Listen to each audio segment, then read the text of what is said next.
नमस्कार साथियों, LM geography के ऑनलाइन प्लेटफॉर्म पे आप सभी का स्वागत और अभिनंदन। आज हम जो बात करने वाले हैं वह बात करने वाले हैं आर्थिक समीक्षा 2022-23 की कि आर्थिक समीक्षा 2022-23 के अनुसार कौन कौन से महत्वपूर्ण प्रश्न जो आगामी परीक्षाएं, चाहे वह आरओ ईआरओ की हो या फिर आपके अन्य कोई एग्जाम, जिनका एग्जाम 2023 में होने वाला है, उन परीक्षाओं के संदर्भ में या उन परीक्षाओं से संबंधित आर्थिक समीक्षा के कौन कौन से प्रश्न हमें सिलेबस के अकॉर्डिंग या करंट के आधार पर पूछे जाते हैं। तो देखिए, आरओ ईआरओ की यदि हम बात करें तो आरओ ईआरओ के कई प्रश्न जो हमें आर्थिक समीक्षा से देखने को मिल सकते हैं। इसीलिए हम आर्थिक समीक्षा 2022-23 जो कि राजस्थान सरकार के द्वारा एक प्रकाशित रिपोर्ट्स होती है, जिसमें पिछले वित्तीय वर्ष का पूरा लेखा जोखा होता है कि कितनी आय हुई, उसमें कितना व्यय किया गया और उसके आधार पे क्या राजस्थान की स्थिति है, और इकोनॉमिक सर्वे के आधार पे ही जो है आगामी वर्ष का वार्षिक वित्तीय प्रतिवेदन, जिसे हम बजट कहते हैं, बजट का जो है निर्माण भी किया जाता है। क्लियर हो गया? तो अब देखिए, इकोनॉमिक सर्वे के आधार पे यह प्रतिवर्ष परिवर्तनशील है। हर वर्ष जो है आंकड़े, जो परिवर्तनशील आंकड़े होते हैं, वह इसमें दर्शाए जाते हैं। तो अब इकोनॉमिक सर्वे 2022-23 से संबंधित कौन से आंकड़े जो हमारे सिलेबस में हैं, पूछे जाने की संभावनाएं, उन पर हम लोग बात करें। उससे पहले एक सबसे इंपॉर्टेंट बात वह है कि कल हमने जो है, यानी कि पिछली क्लास में, इंदिरा गांधी शहरी क्रेडिट कार्ड योजना के बारे में विस्तार से अध्ययन किया कि वह योजना किस वित्तीय वर्ष में प्रारंभ हुई, कब प्रारंभ हुई, उसकी नोडल एजेंसी कौन सी है, उसके लिए जो है नोडल अधिकारी कौन होता है, उसकी क्या विशेषता है, उद्देश्य और उससे संबंधित महत्वपूर्ण प्रश्नों पर हमने बात की। उसके बाद जब कई विद्यार्थियों ने कमेंट्स किए और कमेंट्स किए इंदिरा गांधी शहरी क्रेडिट कार्ड योजना के प्रारंभ को लेके, तो देखिए, कल जब मैंने क्लास ली तो उसमें प्रारंभ की जो डेट है वह मैंने 16 अगस्त 2021 बताई। अब इसमें थोड़ा सा संशोधन है, समझने की कोशिश करना कि जब हम सोशल मीडिया के माध्यम से या गूगल के माध्यम से या अन्य किताबों में अध्ययन करते हैं तो कई जगह जो है हमें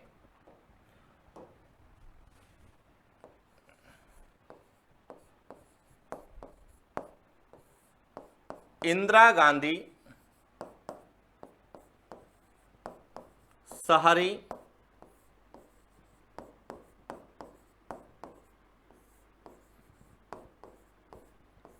क्रेडिट कार्ड योजना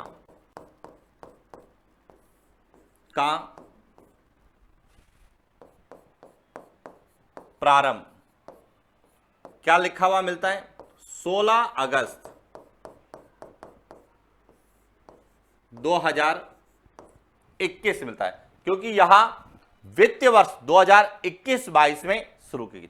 लेकिन जब हम राजस्थान सरकार के सूचना एवं जनसंपर्क विभाग की ई बुलेटिन का अध्ययन करते हैं तो उसमें इस योजना के प्रारंभ की जो डेट है और अवधि कब तक मान्य है, यह ध्यान रखना। इसमें योजना का जो प्रारंभ बताया गया है, प्रारंभ जो बताया गया है वह बताया गया है 6 अगस्त 2021 और इसकी अवधि जो है, मान्य अवधि बताई गई थी 31 मार्च 2022। अब आप कंफ्यूज होंगे कि सर अब इसमें कौन सी सही होगी, तो अब ध्यान रखना, योजना का प्रारंभ पूछा जाता है और ऑप्शन में 6 अगस्त 2021 आता है, तो 6 अगस्त 2021 क्या होगा? सही होगा, उसमें यह सही नहीं होगा। और यदि ऑप्शन में 6 अगस्त नहीं है तो कौन सा होगा? 16 अगस्त 2021 होगा। तो इसीलिए कल लिखने में जो है वह मेरे से गलती नहीं है। अब बता रहा हूं ये कारण क्या है। यह योजना 6 अगस्त 2021 को प्रारंभ हुई थी, लेकिन जब इसका ड्राफ्टिंग किया गया था तो ड्राफ्टिंग जो है वह मुख्यमंत्री जी के द्वारा 16 अगस्त जो है 2021 को इसका अनुमोदन किया गया था। इसीलिए कुछ किताबों में जो है वह 16 अगस्त दे रखा है तो कुछ जगह 6 अगस्त है, लेकिन जब हम गवर्नमेंट की साइट पे जाके देखते हैं तो इसका प्रारंभ 6 अगस्त 2021 है। इसीलिए प्रारंभ कब हुआ? 6 अगस्त 2021 को, जबकि इसकी ड्राफ्टिंग का अनुमोदन कब हुआ था? 16 अगस्त 2021 को हुआ था। क्लियर हो गया? तो इसीलिए डेट को लेके आप कंफ्यूज नहीं रहे। चलें आगे। तो कल वाली क्लास में ये थोड़ा सा सुधार कर देना कि प्रारंभ को 6 अगस्त 2021 पढ़े। क्या पढ़े? कि कब प्रारंभ हुई? 6 अगस्त 2021 को यह प्रारंभ हुई। क्लियर? और अब शुरुआत करते हैं आज का जो महत्वपूर्ण सेशन है कि आर्थिक समीक्षा के आधार पे कौन कौन से जो है फैक्ट हमें पूछे जाएंगे, कौन कौन से महत्वपूर्ण प्रश्न हैं। तो शुरुआत करते हैं आज के प्रश्नों की, और आपको साथ साथ कमेंट्स में आंसर भी बताने कि इसका सही आंसर क्या होगा। तो सबसे पहला प्रश्न आप लोगों के लिए, निम्नलिखित में से राजस्थान के प्रमुख संकेतों में असुमेलित युग्म की पहचान करें। आर्थिक समीक्षा 2022-23 से ही हम बात करेंगे कि आर्थिक समीक्षा 2022-23 में कुछ प्रमुख संकेत दे रखे हैं जो कि राजस्थान की डेमोग्राफी के संबंध में कुछ संकेतक हैं। उनके आधार पे निम्न में से कौन सा असुमेलित युग्म है?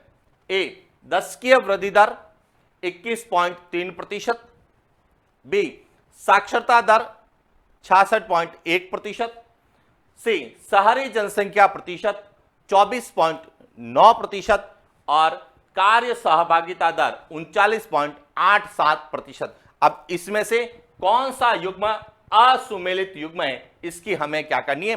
पहचान करनी। अब इसको समझना कि यदि हम इकोनॉमिक सर्वे की प्रमुख संकेतों की तालिका देखें तो उसमें क्या क्या दे रखा है समझना। इसमें दे रखा है सबसे पहले दशकीय वृद्धि दर, यहां दे रखी है 21.3%। दशकीय वृद्धि दर कितनी है? 21.3%। किसकी? राजस्थान की है, और भारत की दे रखी है 17.7%। लेकिन हम राजस्थान के संदर्भ में बात करें तो राजस्थान के कंपैरिजन में यह ध्यान रखना, राजस्थान में 21.3 है जबकि भारत में 17.7 है। दूसरा दे रखा है जिसके बारे में हम बात करते हैं वह है साक्षरता दर। साक्षरता दर जो है वह राजस्थान की 66.1% है। साक्षरता दर 66.1% और भारत की है 73%। देखिए भारत की 17.7% जनसंख्या वृद्धि दर और 73% जो है वह साक्षरता दर है। इसके बाद तीसरा है वह है कुल जनसंख्या में शहरी जनसंख्या प्रतिशत राजस्थान की, वह है 24.9%। कितनी है? 24.9 राजस्थान की है, और भारत की जो है वह है 31.2%। इसके बाद दे रखा है कार्य सहभागिता दर। अब देखिए इसमें कार्य सहभागिता दर की बात करें तो कार्य सहभागिता दर पर हम बात करते हैं तो राजस्थान की यदि बात करें, राजस्थान की कार्य सहभागिता दर 43.6% है जबकि भारत की 39.87% है। तो इसीलिए यदि हम प्रश्न में बात करें तो असुमेलित युग्म का जब हम अध्ययन करते हैं तो देखिए दशकीय वृद्धि दर राजस्थान की 21.3% सही है, भारत की 17.7%। क्लियर? साक्षरता दर राजस्थान की 66.1%, भारत की 73%। इसके बाद राजस्थान की शहरी जनसंख्या प्रतिशत 24.9%, यह भी क्या है? सही है। लेकिन कार्य सहभागिता दर है वह राजस्थान की कितनी है? 43.6% है जबकि 39.87% यह किसकी है? भारत की है। इसीलिए इसका सही उत्तर क्या है? डी। डी जो है वह असुमेलित युग्म है क्योंकि राजस्थान की कार्य सहभागिता दर 43.6% है और भारत की 39.8 या 39.87% है। इसीलिए यह प्रश्न प्रमुख संकेतों के रूप में राजस्थान के संदर्भ में पूछा जा सकता है। पहला पॉइंट क्लियर हो गया। बात करते हैं अगले प्रश्न की। अगला प्रश्न है, जनगणना 2011 के अनुसार राजस्थान में अनुसूचित जाति जनजाति प्रतिशत का सही समुच्चय है कि राजस्थान की कुल जनसंख्या में अनुसूचित जाति और जनजाति का कितना प्रतिशत है? ए 75.1 24.9, बी 79.2 52.1, से 17.8 13.5 और डी 21.3 17.7। अब समझना, सबसे पहले हम बात करते हैं इसको लेके। यहां राजस्थान में ग्रामीण और शहरी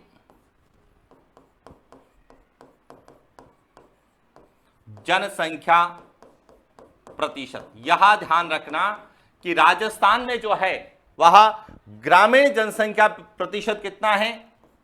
75.1% और शहरी है 24.9%। पॉइंट क्लियर हो गया। दूसरा, यहां जो है, यहां राजस्थान में पुरुष महिला साक्षरता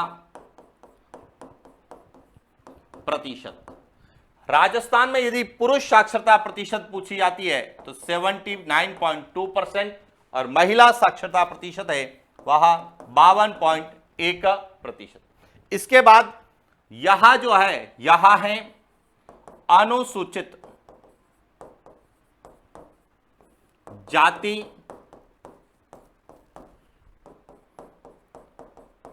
जनजाति प्रतिशत कि राजस्थान में जो है अनुसूचित जाति कितनी है?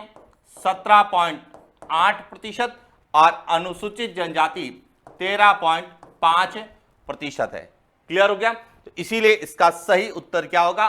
सी, कि राजस्थान में जनगणना 2011 के अनुसार अनुसूचित जाति और अनुसूचित जनजाति का प्रतिशत कितना है?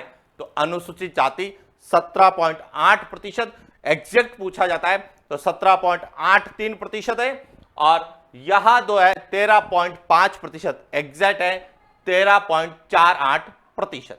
तो दूसरा प्रश्न भी आपको क्लियर हो गया। और इसका भी जो है इकोनॉमिक सर्वे में दे रखा है कि राजस्थान में अनुसूचित जाति जनसंख्या प्रतिशत है यहां 17.8% है, और अनुसूचित जनजाति जनसंख्या प्रतिशत है वह 13.5% है राजस्थान में। और भारत के संदर्भ में पूछा जाता है तो 16.6% अनुसूचित जाति और 8.6% अनुसूचित जनजाति है। तो यह ध्यान रखना, क्योंकि आपके सिलेबस में राजस्थान की जनसंख्या के साथ जनजातियां भी है, तो उसको राजस्थान और भारत के संदर्भ में भी पूछा जा सकता है कि राजस्थान में कितना है और भारत में कितना है। तो इसीलिए इकोनॉमिक सर्वे में यहां राजस्थान के प्रमुख संकेतकों का अखिल भारत से तुलनात्मक विवरण की एक जो है सारणी दे रखी है, इसको अच्छे से समझना है। चले आगे बात करते हैं अगले प्रश्न की। अगला है, निम्नलिखित में से सत्य कथन नहीं है, सत्य कथन नहीं है की पहचान कर सही कूट का चयन करें। सत्य कथन नहीं है कि पहचान कर, अब इसमें ध्यान रखना, नहीं को हम हटा देते हैं, सत्य कथन की यदि हम पहचान कर लेंगे तो नहीं वाला अपने आप क्लियर हो जाएगा। यह टाइपिंग में नहीं है, थोड़ा सा हम इसमें संशोधन करते हैं कि कौन सा इसमें सत्य कथन है। अब देखिए, सबसे पहला, राजस्थान की अशोधित जन्म दर वर्ष 2020 के अनुसार 23.5 है। राजस्थान की अशोधित मृत्यु दर 5.6 प्रति हजार मध्य वर्ष जनसंख्या है। तीसरा है राजस्थान का मातृ मृत्यु अनुपात 113 प्रति हजार जीवित जन्म है। और चौथा, राजस्थान में शिशु मृत्यु दर प्रति हजार जीवित जन्म है।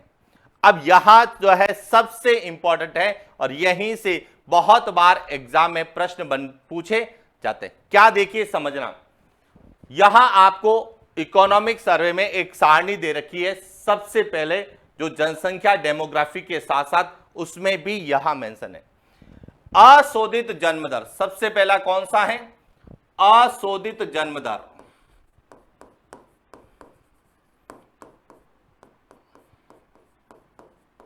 अशोधित जन्म दर, इसका आधार वर्ष कौन सा है? 2020 के अनुसार हम बात करें तो इसकी जो गणना की जाती है वह की जाती है प्रति हजार मध्य वर्ष की जनसंख्या, प्रति हजार मध्य वर्ष की जनसंख्या के आधार पर की जाती है। और राजस्थान का कितना है? 23.5 है, यह ध्यान रखना। तो सबसे पहला पॉइंट है अशोधित जन्म दर का जो है वह प्रति हजार मध्य वर्ष की जनसंख्या के अनुसार कितना है? 23.5 है। और भारत का 19.5, यानी कि राजस्थान का 23.5 और भारत का 19.5 है। इसके बाद दूसरा है अशोधित मृत्यु दर। अशोधित मृत्यु दर, इसका आधार वर्ष भी क्या है? 2020। और इसकी गणना भी किस आधार पर की जाती है? प्रति हजार मध्य वर्ष की जनसंख्या के आधार पर की जाती है। और यहां कितना है? यहां है राजस्थान का 5.6 और भारत का कितना है? वह है 6।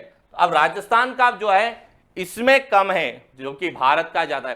शेष सब में राजस्थान का जो है वह ज्यादा मिलेगा, भारत का कम मिलेगा। तो ये ध्यान रखना, कंपैरिजन भी आपको पता होना चाहिए क्योंकि तुलनात्मक दे रखा है तो परीक्षा में तुलनात्मक पूछा जा सकता है। इसके बाद आता है शिशु मृत्यु दर। शिशु मृत्यु दर जो है, शिशु मृत्यु दर, इसका आधार वर्ष भी 2020 की बात करें तो इसकी जो है गणना प्रति हजार जीवित जन्म पर करते हैं। और यहां कितना है? 32। राजस्थान में शिशु मृत्यु दर 32, यानी कि प्रति हजार जीवित जन्म पर 32 जो है शिशुओं की मृत्यु या नवजात की मृत्यु होती।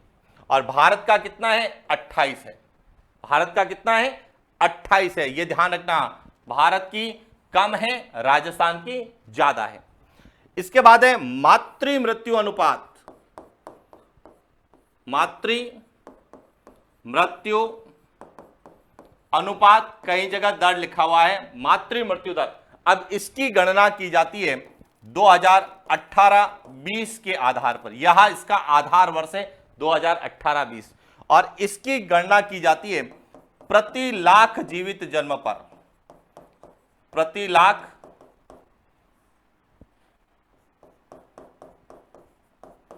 जीवित जन्म पर जो है इसकी गणना की जाती है। और राजस्थान में जो है मातृ मृत्यु दर जो है वह कितनी है? 113 है, जबकि भारत की कितनी है? 19.7। अब ध्यान रखना, इकोनॉमिक सर्वे 2021-22 जब हम पढ़ते हैं तो उसमें ये डाटा अलग मिलेंगे और जब हम 2022-23 पढ़ते हैं तो यहां आंकड़े आपको अलग मिले। और इसीलिए हमें वर्तमान के संदर्भ में याद रखना है कि वर्तमान में कितना है? 113 राजस्थान में है और 97 भारत। अब चारों आंकड़े आपको क्लियर हो गए। अब इन चारों आंकड़ों पर हम बात करते हैं अपने प्रश्न की ओर कि राजस्थान की अशोधित जन्म दर 2020 के अनुसार 23.5 है, यह सही है, और भारत की 19.5। राजस्थान की अशोधित मृत्यु दर 5.6 प्रति हजार मध्य वर्ष जनसंख्या, यह भी क्या है? सही है। तीसरा जो है राजस्थान का मातृ मृत्यु अनुपात 113, यहां तक तो सही है, लेकिन पीछे लिखा हुआ है प्रति हजार जीवित जन्म, यह गलत है कि मातृ मृत्यु दर अनुपात का जो है गणना की जाती है वह प्रति लाख जीवित जन्म पर की जाती है, यह ध्यान रखना, प्रति लाख जीवित जन्म पर होती है किसकी, मातृ मृत्यु दर की या मातृ मृत्यु अनुपात की, इसीलिए यह क्या है, गलत है। और फिर चौथा है, राजस्थान में शिशु मृत्यु दर 32 प्रति हजार जीवित जन्म, यह भी क्या है, वह सही है। इसका मतलब 1, 2 और 4 क्या है, सही है। इसका सही उत्तर क्या होगा, डी। यह एग्जाम पॉइंट ऑफ व्यू से इंपॉर्टेंट प्रश्न है, इसको अच्छे से समझ के जाना कि अशोधित मृत्यु दर, उसका आधार वर्ष क्या है, उसकी गणना किस आधार पे की जाती है और उसकी वर्तमान में स्थिति क्या है, इकोनॉमिक सर्वे 2022-23 के अनुसार। तो क्लियर हो चुका है कि इसमें यह जो है यह आधार वर्ष होगा, यह गणना प्रति हजार मध्य वर्ष की जनसंख्या, शिशु मृत्यु दर प्रति हजार जीवित जन्म, मातृ मृत्यु अनुपात प्रति लाख जीवित जन्म पर की जाती है, जबकि वहां पे क्या लिखा था प्रश्न में, प्रति हजार जीवित। तो छोटी सी मिस्टेक भी आपके प्रश्न को गलत करवा सकती है, इसीलिए शब्दों को अच्छे से समझना है। चला आगे, अगला प्रश्न, निम्नलिखित में से सत्य कथन की पहचान कीजिए।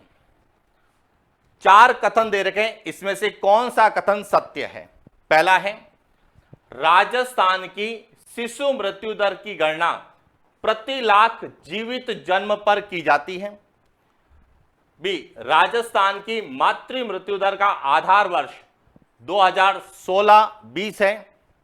सी, राजस्थान की जन्म के समय जीवन प्रत्याशा की गणना का आधार वर्ष 2018-20 है। और राजस्थान में अशोधित मृत्यु दर राष्ट्रीय अशोधित मृत्यु दर से कम है। अब ये 4 डाटा आपको दे रखे हैं, अब इसमें से कौन सा सत्य है यहां हमको पहचान करना है। तो देखिए, सबसे पहले दिया गया है शिशु मृत्यु दर। अब देखिए, शिशु मृत्यु दर, इसका आधार वर्ष 2020 है और इसकी गणना की जाती है प्रति हजार जीवित जन्म पर। किस पर की जाती है, प्रति हजार जीवित जन्म पर होती है, जबकि प्रश्न में क्या लिखा हुआ था, प्रति लाख जीवित जन्म पर, इसीलिए यह क्या है, गलत है। पॉइंट क्लियर हो गया, क्योंकि मातृ मृत्यु दर जो है इसकी गणना की जाती है प्रति लाख जीवित जन्म पर, शिशु मृत्यु दर की गणना प्रति हजार जीवित जन्म पर की जाती है। इसके बाद आता है दूसरा पॉइंट, वह है मातृ मृत्यु अनुपात जो है इसका आधार वर्ष 2018-20 है। क्या है, 2018-20 है, जबकि प्रश्न में दे रखा है कि राजस्थान की मातृ मृत्यु दर आधार वर्ष 2016-20 है। यह गलत है, 2018-20 है, यह ध्यान रखना। इसके बाद है राजस्थान की जन्म के समय जीवन प्रत्याशा की गणना का आधार वर्ष 2018-20 है। यह गलत है, 2016-20 है। 16-20 तो है जीवन प्रत्याशा का और 18-20 जो है वह है मातृ मृत्यु दर या मातृ मृत्यु अनुपात का। तो यह भी क्या हो गया, गलत है। इसके बाद है कि राजस्थान में अशोधित मृत्यु दर राष्ट्रीय अशोधित मृत्यु दर से क्या है, कम है। यही सबसे इंपॉर्टेंट है। देखिए, राजस्थान में अशोधित मृत्यु दर कितनी है, 5.6 राजस्थान की है, जबकि भारत की कितनी है, 6 है। तो इसका मतलब यह तो होगी राष्ट्रीय, राष्ट्रीय तो 6 है और राजस्थान की कितनी है, 5.6 है। इसका मतलब है कि राष्ट्रीय जो है वह राजस्थान से ज्यादा है। तो इसीलिए इसका सही उत्तर क्या है, डी, राजस्थान 5.6 और राष्ट्रीय जो है वह 6 है। तो राष्ट्रीय से क्या है, कम है। और यही सबसे इंपॉर्टेंट है कि जीवन प्रत्याशा और अशोधित मृत्यु दर यह राष्ट्रीय से कम है, बाकी सब राष्ट्रीय से क्या है, ज्यादा है। क्लियर, चला आगे। तो ये देखो 4 इंपॉर्टेंट प्रश्न जिन पे हमने बात की, यह सभी प्रश्न आर्थिक समीक्षा के जो राजस्थान के प्रमुख संकेतक जो डेमोग्राफिक आधार पर है उनमें से, यानी जनसंख्या विशेषताओं के आधार पर पूछे जाते हैं। चला आगे। इसके बाद अगला प्रश्न, निम्नलिखित में से औद्योगिक श्रमिक आधार वर्ष 2016 के अनुसार उपभोक्ता मूल्य सूचकांक केंद्र में शामिल नहीं है। ए अजमेर, बी अलवर, सी भीलवाड़ा, डी जयपुर। यहां प्रश्न राजस्थान के उद्योगों के आधार पर पूछा था। अब देखिए सबसे इंपॉर्टेंट है वह है उपभोक्ता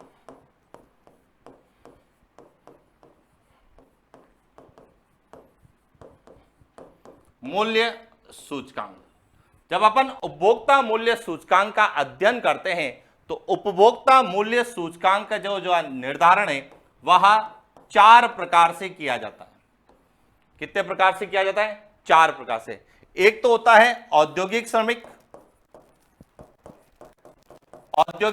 श्रमिक आधारित होता है, एक ग्रामीण श्रमिक है, एक शहरी है और एक संयुक्त है। इस आधार पर हम जो है औद्योगिक मूल्य सूचकांक का निर्धारण करते हैं। अब औद्योगिक श्रमिक आधार जो है इसके आधार वर्ष 2016 के अनुसार राजस्थान में 3 जो है क्या बनाए गए? सूचकांक, उपभोक्ता मूल्य सूचकांक केंद्र बनाए गए। अब राजस्थान में 2016 के अनुसार कौन कौन से? तो एक अलवर है, एक भीलवाड़ा है और एक जयपुर है। इसमें अजमेर शामिल नहीं है, इसीलिए इसका सही उत्तर क्या होगा? ए इसका सही होगा। कैसे होगा?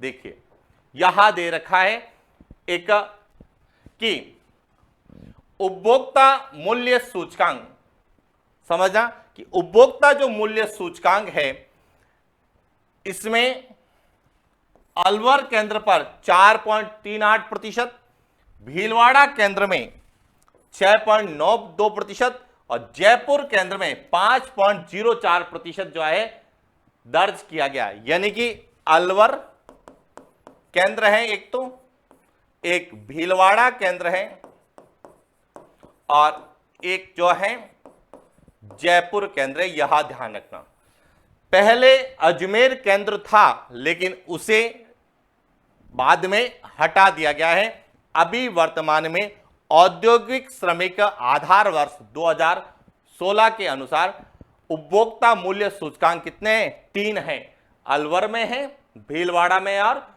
जयपुर में है। अजमेर में वर्तमान में नहीं है। पहले जो है वह अजमेर में था जिसे हटाकर अलवर को बनाया गया। क्लियर हो गया? तो इसीलिए इस प्रश्न में भी आपको जो है याद रखना अजमेर अब नहीं है। पहले ये अजमेर औद्योगिक श्रमिक आधारित उपभोक्ता मूल्य सूचकांक केंद्र में शामिल था, अलवर नहीं था, लेकिन वर्तमान में अलवर है, अजमेर नहीं है। चला आगे। अगला प्रश्न अगला है कि वर्ष 2022 के मानसून अवधि, वर्ष 2022 की मानसून अवधि 1 जून 2022 से 30 सितंबर 2022 में राजस्थान में वर्षा का सही समुच्चय है। ए सामान्य वर्षा वास्तविक वर्षा से कम है, सामान्य वर्षा वास्तविक वर्षा के बराबर है, सामान्य वर्षा यहां पर है सामान्य वर्षा वास्तविक वर्षा से, पहला में वास्तविक वर्षा से अधिक है, दूसरे में वास्तविक वर्षा के समान या बराबर है, तीसरे में सामान्य वर्षा वास्तविक वर्षा से कम है और चौथे में इन दोनों में कोई आपस में संबंध नहीं है। तो अब यदि हम मानसून की बात करें, राजस्थान की जलवायु का हम अध्ययन करते हैं तो राजस्थान में औसत वार्षिक वर्षा जो है वह कितनी दर्ज की जाती है? तो आप लोगों ने पढ़ा भी होगा कि राजस्थान में औसत वार्षिक वर्षा 57.51 सेमी दर्ज की जाती है, जिसे राउंड फिगर में कितना लिखा जाता है? 58 सेमी जो है यह राजस्थान की औसत वार्षिक वर्षा मानी गई। और यदि मानसून 2022 की बात करें, मानसून अवधि की बात करें 2022 में, तो राजस्थान में इकोनॉमिक सर्वे के अनुसार समझना कि यहां पर राजस्थान में 1 जून से 30 सितंबर 2022 की अवधि में वास्तविक वर्षा कितनी, वास्तविक वर्षा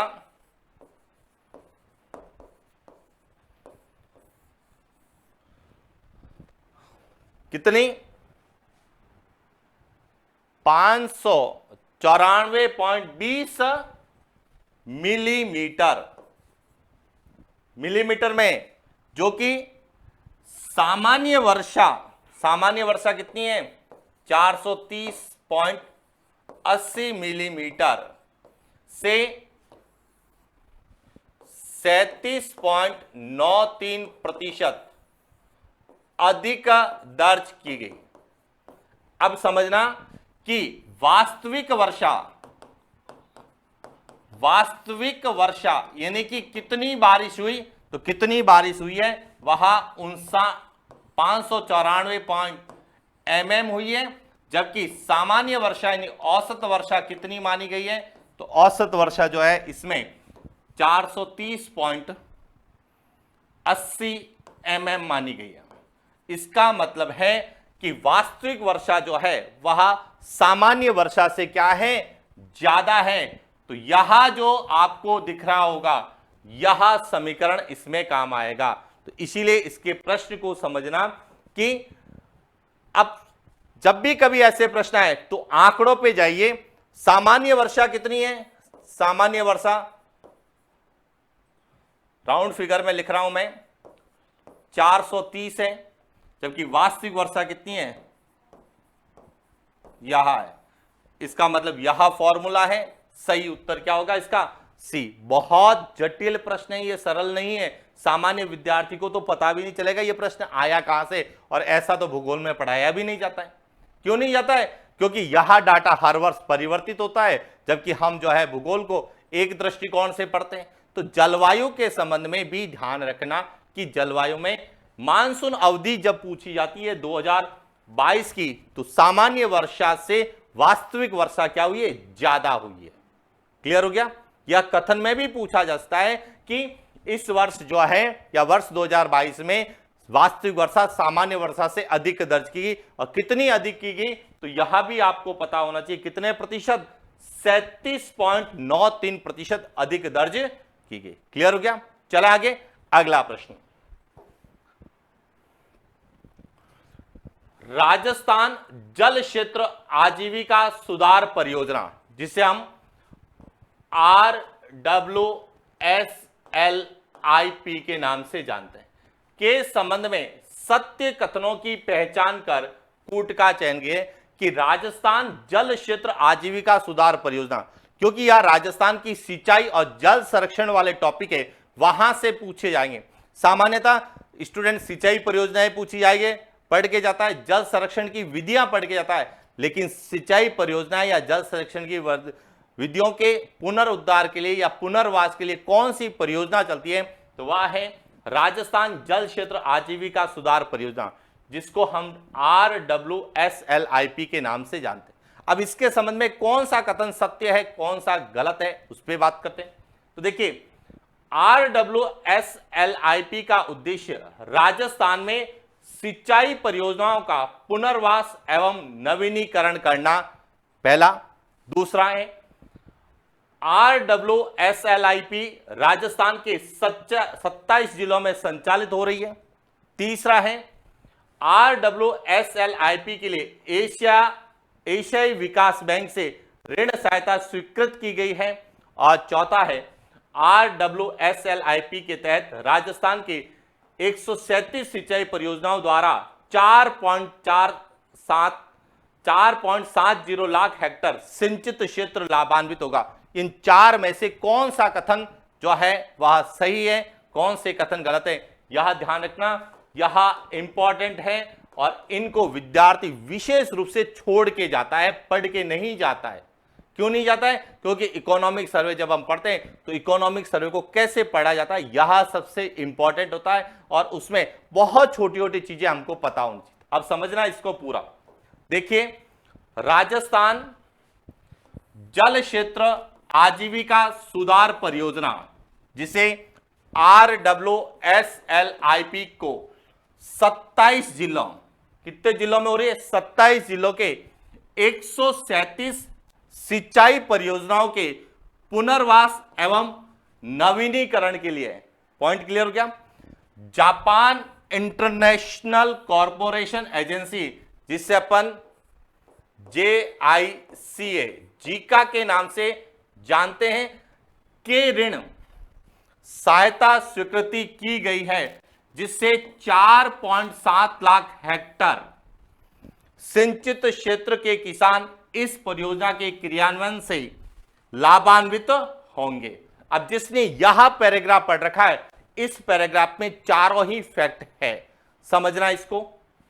देखिए, सबसे पहले है RWSLIP का उद्देश्य राजस्थान में सिंचाई परियोजना का पुनर्वास और नवीनीकरण करना, यह सही है। दूसरा है RWSLIP राजस्थान के 27 जिलों में संचालित की जा रही है, यह भी क्या है, सही है। फिर है RWSLIP के लिए एशियाई विकास बैंक से ऋण सहायता स्वीकृत की गई है, यह गलत है, क्योंकि यह सहायता किससे, जापान इंटरनेशनल कॉरपोरेशन एजेंसी यानी जापान के सहयोग से यह स्वीकृत की गई है, एशियाई विकास बैंक ADB से नहीं है, यह गलत है। और RWSLIP के तहत राजस्थान की 137 सिंचाई परियोजनाओं द्वारा 4.7 लाख हेक्टर सिंचित क्षेत्र क्या होगा, लाभान्वित होगा। पहला, दूसरा और चौथा क्या है, सही है। इसमें तीसरा जो है वह गलत है। तो प्रश्न में क्या पूछा गया है, सत्य कथनों की पहचान कीजिए। तो पहला, दूसरा और चौथा, इसका सही उत्तर क्या होगा, बी इसका सही उत्तर होगा। तो समझ में आ रहा होगा कि किस तरह से प्रश्न बनाए जाते हैं।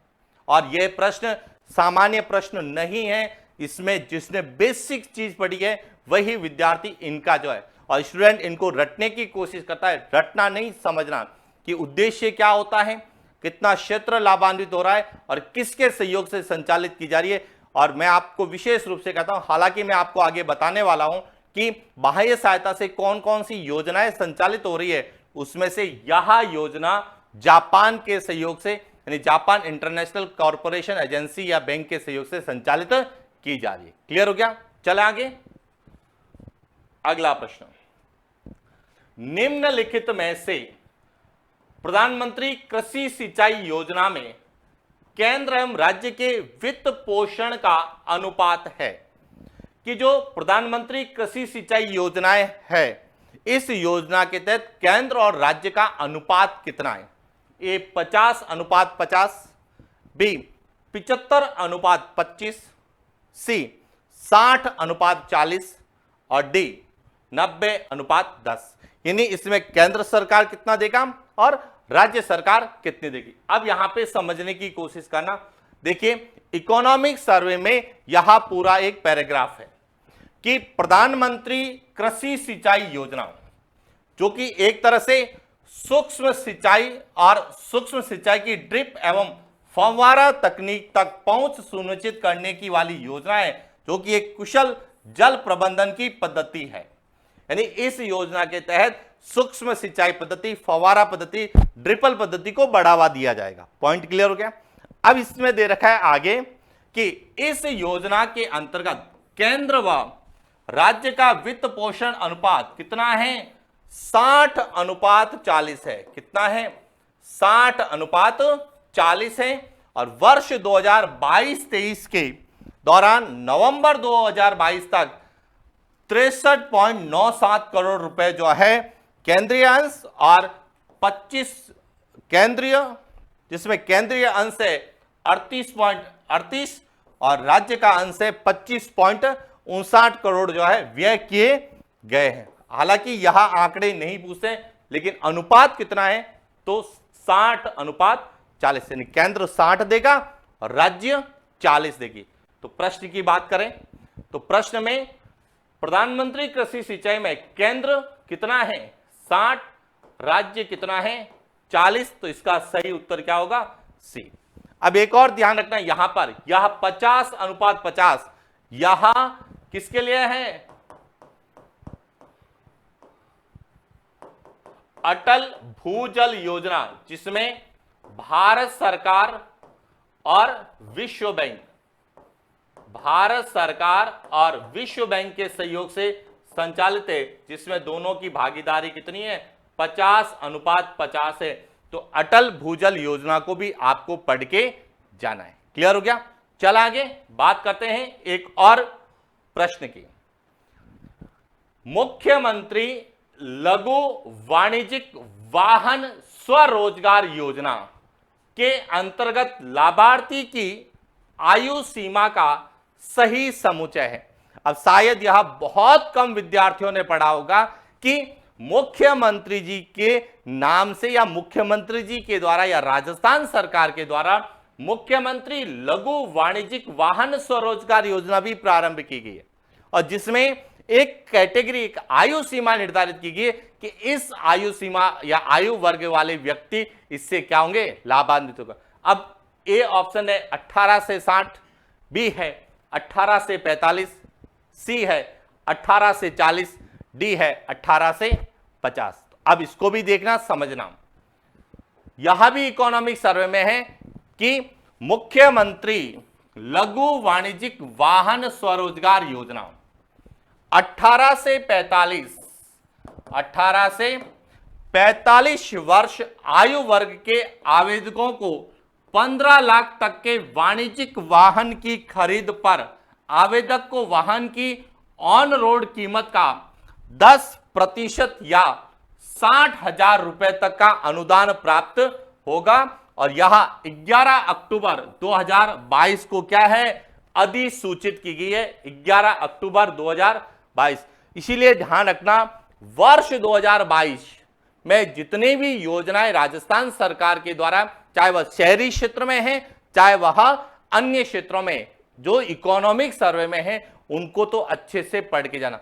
हालांकि मैं आपको पढ़ाऊंगा पूरा, लेकिन आपको भी पूरी तैयारी के साथ पढ़ना है। तो पॉइंट क्लियर हो चुका है कि यह योजना कब शुरू हुई थी? 11 अक्टूबर 2022 को शुरू हुई थी, जिसमें 18 से 45 आयु वर्ग के जो है लोग इसका फायदा उठा सकते हैं। यदि वह 15 लाख रुपए तक कोई भी वाणिज्यिक वाहन, चाहे वह टैक्सी है, चाहे वह ट्रक है, चाहे वह अन्य वाणिज्यिक वाहन परचेज करते हैं, तो उन्हें 10% ऑन रोड जो उसकी कीमत होगी, ऑन रोड कीमत का 10% या अधिकतम कितना? 60,000 रुपए तक की छूट मिलेगी। मानो ऑन रोड प्राइस किसी की 35 लाख है और उसका 10% यदि 60,000 से ज्यादा होगा तो अनुदान 60,000 तक ही मिलेगा, और यदि अनुदान की जो है कीमत 60,000 से कम है तो 10% का पूरा क्या मिलेगा? उनको लाभ मिलेगा। तो इसीलिए इस योजना को भी अच्छे से पढ़ के जाना है। क्लियर हो गया? चले आगे। इसका जो सही उत्तर क्या होगा? इसका सही उत्तर होगा, वह होगा बी। यहां 18 से 60, यहां इंदिरा गांधी शहरी रोजगार गारंटी योजना की आयु वर्ग के हैं, और यह जो है यह इंदिरा गांधी शहरी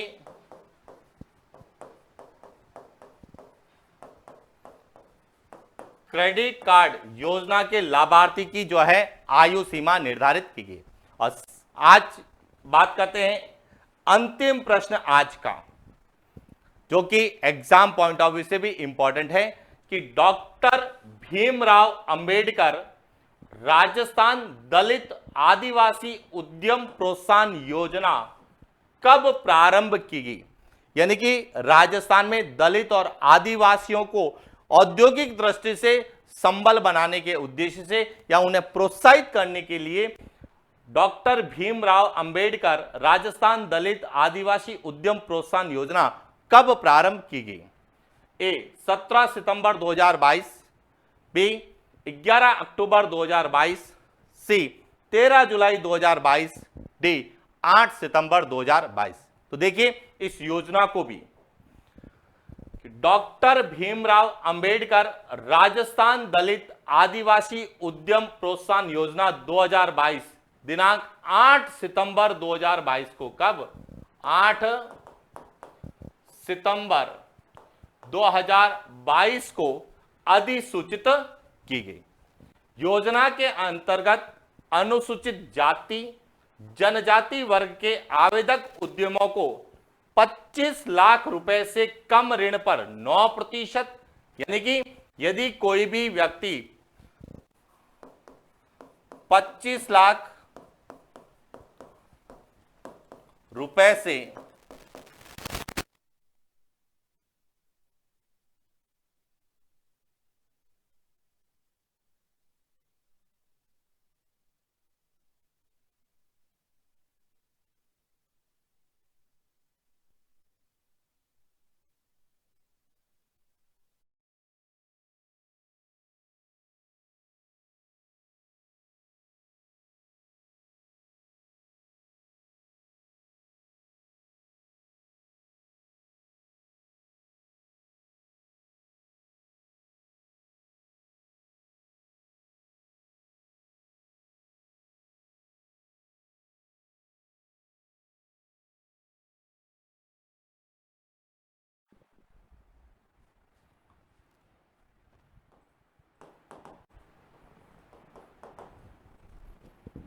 $25 लाख रुपए से कम ऋण है तो 9%, 25 लाख से 5 करोड़ तक है तो 7%, और 5 से 10 करोड़ रुपए तक है, 5 से 10 करोड़ रुपए तक यदि वह ऋण लेता है तो 6% तक का जो है क्या ब्याज अनुदान उपलब्ध करवाया जा रहा है। तो ये ध्यान रखना, यह भी योजना कौन सी?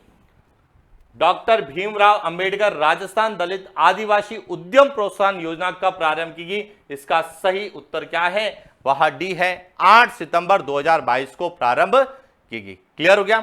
अब देखिए यहां जितने भी प्रश्न जो है यह हम इकोनॉमिक सर्वे से लेके आए, तो इसी तरह से इकोनॉमिक सर्वे के आधार पर जो भी प्रश्न पूछे जाने की संभावना है उन सभी प्रश्नों की यह सीरीज जो आज से शुरू हुई है यह 30 तारीख तक कंटिन्यू इसी प्रकार चलने वाली है, जिसमें एग्जाम पॉइंट ऑफ व्यू से जो पूछे जाने की संभावना है विशेष रूप से आरओ और ईआरओ में, उनके बारे में हम लोग विस्तार से अध्ययन करेंगे और इकोनॉमिक सर्वे में उसके बारे में क्या लिखा है उस पर भी हम लोग बात करेंगे और क्या प्रश्न बन सकते हैं उनके बारे में भी विस्तार से चर्चा करेंगे। तो ये था आज का हमारा सेशन और इसी तरह से आपका साथ और सहयोग बना रहेगा तो निश्चित रूप से हम जो है जो आरओ ईआरओ का जो लक्ष्य लेके चले हैं उसमें हम लोग सफल हो पाएंगे। कई विद्यार्थी कमेंट्स करेंगे कि सर वो योजनाएं तो पूरी करवा दीजिए। तो देखिए 3 योजनाएं हमने जो राजस्थान की स्वायत्त शासन विभाग की थी वह हमने कंप्लीट करवा दी है और शेष 5 योजनाएं जो शहरी क्षेत्र में है तो उनकी भी आपको जो है क्लासें समय समय पर उपलब्ध करवाई जाएगी, लेकिन थोड़ा सा धैर्य बनाए रखें। आपको 30 तारीख तक जो है लगभग यह सभी कौन सा इकोनॉमिक सर्वे और शहरी क्षेत्रों की योजनाओं के बारे में जो भी कंटेंट है, जो भी मटेरियल है, जो भी क्वेश्चंस है वह आपको उपलब्ध करवाया जाएगा LM geography learn with Madhusudan sir के द्वारा। और साथ ही साथ 1 तारीख के 30 तारीख के बाद में हम राजस्थान भूगोल के एक 10 दिन की प्रश्न सीरीज लेके आएंगे, जिसमें जितने भी आरओ ईआरओ से संबंधित महत्वपूर्ण प्रश्न जो पहले हम पढ़ चुके हैं या जो राजस्थान भूगोल की हमने एक सीरीज चलाई थी जिसमें 230 प्रश्न हमने रीट के संदर्भ में पढ़े थे, उनके अलावा क्या प्रश्न पूछे जा सकते हैं उनको भी हम लोग अध्ययन करें। तो जो विद्यार्थी पहली बार इस चैनल को देख रहे हैं या आरओ ईआरओ की तैयारी को लेकर विशेष रूप से जो भूगोल पढ़ना चाहते हैं तो इसी चैनल पर यानी कि आप प्लेलिस्ट में जाइए, राजस्थान भूगोल के जो है क्वेश्चंस चाहे वो फर्स्ट ग्रेड के हैं, चाहे वो सेकेंड ग्रेड के हैं, चाहे वह रीट के हैं, चाहे वह जो है अन्य क्वेश्चन है उनको भी देख सकते हैं, क्योंकि भूगोल में जो परिवर्तन हो रहा है वह परिवर्तन तो हम लोग जो है इन 30 तारीख तक पूरा करने वाले हैं और उसके बावजूद भी हम आगे भी इसके बारे में बहुत डिटेल से अध्ययन करने वाले हैं ताकि हमारा लक्ष्य जो आरओ ईआरओ का है वह हमारा कंप्लीट हो जाए। आज के लिए इतना ही, मिलते हैं नेक्स्ट क्लास। Thank you.